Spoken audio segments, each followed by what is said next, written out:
अक्टूबर 2023 में राजस्थान के चुनावों के अंदर झुंझुनू की रैली के अंदर बताया 70,000 करोड़ रुपया दे चुके हैं। और अभी कुछ दिन पहले रेवाड़ी में रैली हुई थी तो उस रैली के अंदर बताया 1 लाख करोड़ से ज्यादा दे चुके। साथियों, इकोनॉमी किस तरह से ग्रो होती है मोदी साहब ने सिखा दिया है सबको। इस हिसाब से मेरे ख्याल से 5 ट्रिलियन की बात करते हैं, ये हो सकता है 15-20 ट्रिलियन तक हो सकता है 1 साल के अंदर पहुंच जाएंगे। यह है मेरे मोदी साहब का, मेरे प्रधानमंत्री जी का सच या झूठ, यह फैसला आपको करना है। यह ग्राफ मैं आपको बताना चाहूंगा कि 2014 के अंदर जब हमने 1 रैंक 1 पेंशन की लड़ाई लड़ रहे थे तो पूरा मसौदा तैयार किया गया। टोटल खर्चा इसके ऊपर 8,300 करोड़ रुपए आना था। 2015 में जब इसको इंप्लीमेंट किया गया मोदी सरकार द्वारा तो इसके बहुत सारे पहलू जो है वो हटा दिए गए और 5,300 करोड़ टोटल आउटले जो है वो पास किया गया। उसके बाद 2017 में, 18 में, 19 में ये बढ़कर 2019 में बढ़कर ये तब तक टोटल सिर्फ 17,000 करोड़ के आसपास होना चाहिए था। और OROP 2 आने के बाद ये ज्यादा से ज्यादा 23,000 करोड़ रुपया होना चाहिए था। ये मेरी प्रेजेंटेशन नहीं है, मिनिस्ट्री ऑफ डिफेंस की 23 दिसंबर 2022 की प्रेजेंटेशन है जिसके अंदर कहा गया 23,000 करोड़ 1 रैंक 1 पेंशन के लिए निर्धारित है आज तक। तो साथियों, उसके बाद अक्टूबर 2023 में राजस्थान के चुनावों के अंदर झुंझुनू की रैली के अंदर बताया 70,000 करोड़ रुपया दे चुके हैं। और अभी कुछ दिन पहले रेवाड़ी में रैली हुई थी तो उस रैली के अंदर बताया 1 लाख करोड़ से ज्यादा दे चुके हैं। मोदी जी, देश को झूठ बोलना बंद करें, देश की सेनाओं के साथ झूठ बोलना बंद करें। आप जुमलों की सरकार चलाते हैं। देश के सैनिक जुमले नहीं, ना तो बोलते, ना सुनते और ना समझ सकते। देश के सैनिक अपनी सरहदों के ऊपर अगर यही जुमले देने शुरू कर दे, झूठ बोलने शुरू कर दे, तो ये अग्रेशन और ये सरहदें हम महफूज नहीं कर पाएंगे। मेरे सैनिकों से झूठ बोलना बंद करो। आपने अपने कॉरपोरेट के साथियों को आज तक 14 लाख करोड़ से ज्यादा आपने उनके कर्जे माफ कर दिए हैं। एनपीए जो है उनको माफ कर दिया गया है। और क्या आपके पास अपनी सेना को देने के लिए 23,000 करोड़ नहीं है? 23,000 करोड़ आज तक टोटल दिया गया है और उसको कहीं पे आप 70,000 करोड़ बोल रहे हैं, कहीं पे आप 1 लाख करोड़ बोल रहे हैं।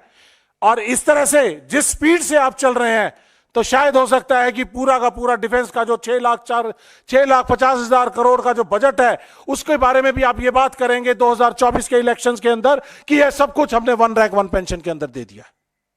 क्या यह सही है? सवाल पूछना चाहिए आपको पत्रकारों।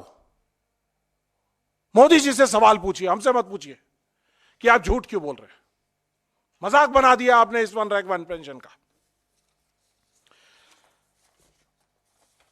इसके साथ साथ आज हमारे पूरे का पूरा जो सैनिक समाज है, पूर्व सैनिक समाज है, नाराज है क्योंकि 1 रैंक 1 पेंशन की जिस तरह से इन्होंने OROP 1 के बाद OROP 2 के अंदर विसंगतियां पैदा कर दी हैं। हमारे JCO जवानों को जो 12,500 करोड़ 12,500 रुपया पर मंथ के हिसाब से उनको कम मिल रहा है, उसकी लड़ाई हम जंतर मंतर पे भी लड़ रहे हैं, पूरे देश भर में लड़ रहे हैं।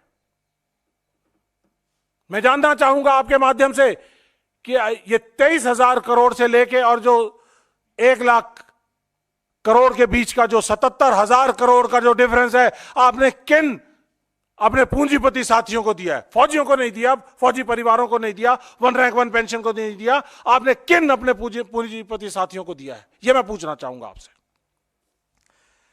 साथियों, इसके साथ साथ एक और बड़ा मुद्दा जो डिसेबिलिटी पेंशन का है। डिसेबिलिटी पेंशन,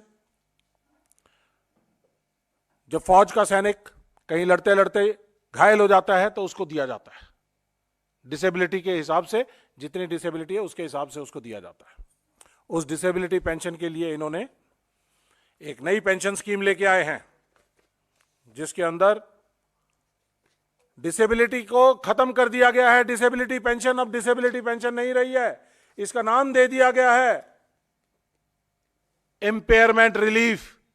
और इसके अंदर यह कहा है कि यह डिसेबिलिटी पेंशन अब डिसेबिलिटी नहीं है, और ये बोलते हैं जो डिसेबल्ड सोल्जर को जो पेंशन मिलती है उसके लिए उन्होंने लिखा है, this is not a pension and shall cease upon the demise of the recipient.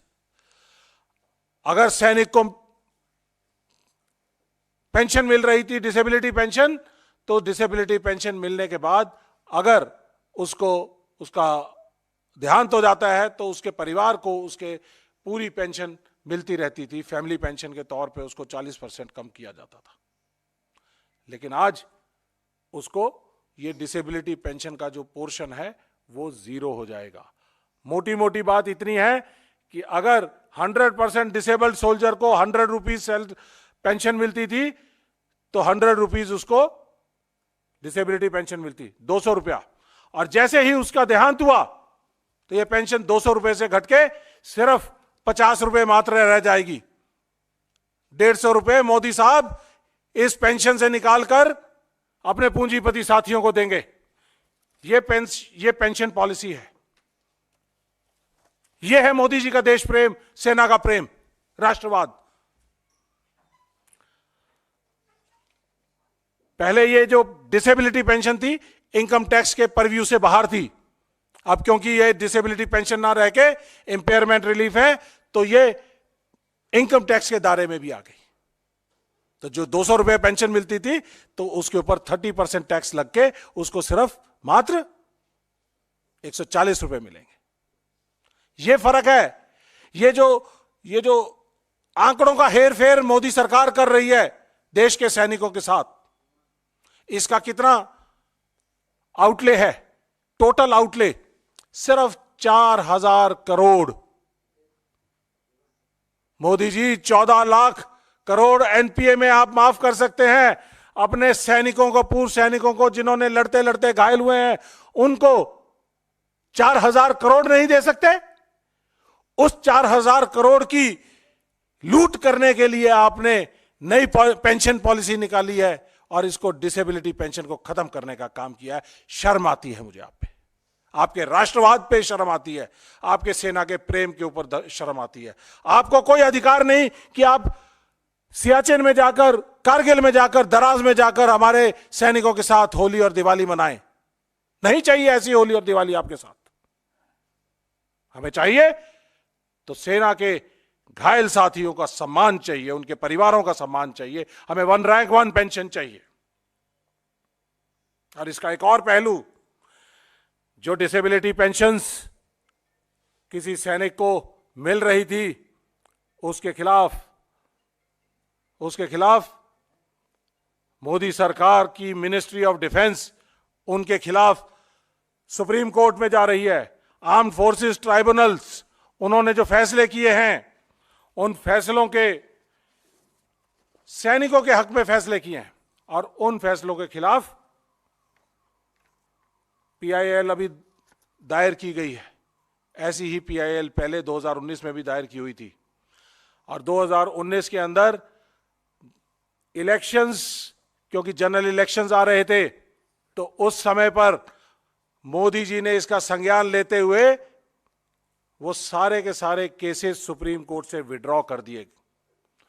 आज फिर तकरीबन 3000 के करीब ऐसे केसेस हैं जो डिसेबल्ड सोल्जर्स के आर्म्ड फोर्सेस ट्राइब्यूनल ने उनके हक में फैसले किए हैं और उसके बाद उसके खिलाफ सुप्रीम कोर्ट के अंदर और हाई कोर्ट के अंदर मोदी सरकार जा रही है। सुप्रीम कोर्ट ने कहा है कि जिस मेडिकल कंडीशन के अंदर आप एक सैनिक को सेना में भर्ती करते हो, तो रिलीज के टाइम पे उसकी वही मेडिकल कंडीशन होनी चाहिए।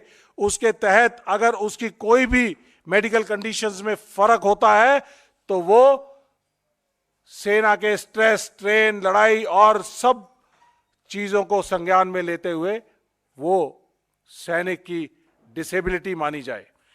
ये कहा है उन्होंने, the Supreme Court has already ruled that the benefit of doubt is to be given to soldiers disabilities irrespective of manner of exit from service and whether the disabilities have occurred in peace or field।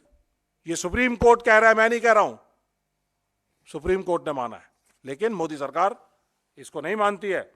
Modi सरकार के खिलाफ, मुकुल रोहतगी जी के खिलाफ strictures भी पास किए गए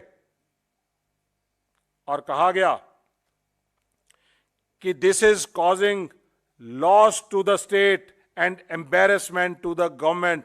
the Supreme Court had thereafter passed strictures against MOD for challenging settled pension cases by the AFT armed forces tribunals. आज 2023 के अंदर ऐसे ही 3000 से ज्यादा केसेस हैं। मोदी सरकार, आपको मैं यहां से आपके माध्यम से कहना चाहूंगा कि इनको तुरंत प्रभाव से वापस किया जाए और सोल्जर्स को सम्मान दिया जाए। आखिर में एक और बड़ा मुद्दा है, जो सोल्जर्स हमारे देश की सेवा करके वापस आते हैं, रिटायर्ड हो जाते हैं, उनको मेडिकल स्कीम है, ex serviceman. Welcome to K-Mall, a premium project by Kaleen Group. K-Mall is in the heart of Kolkata's electronic, garment and lifestyle hub, Khidirpur. K-Mall, which is designed as a world-class mall, is the outcome of endless effort of our experts, combined with modern superb techniques and new age design. Book now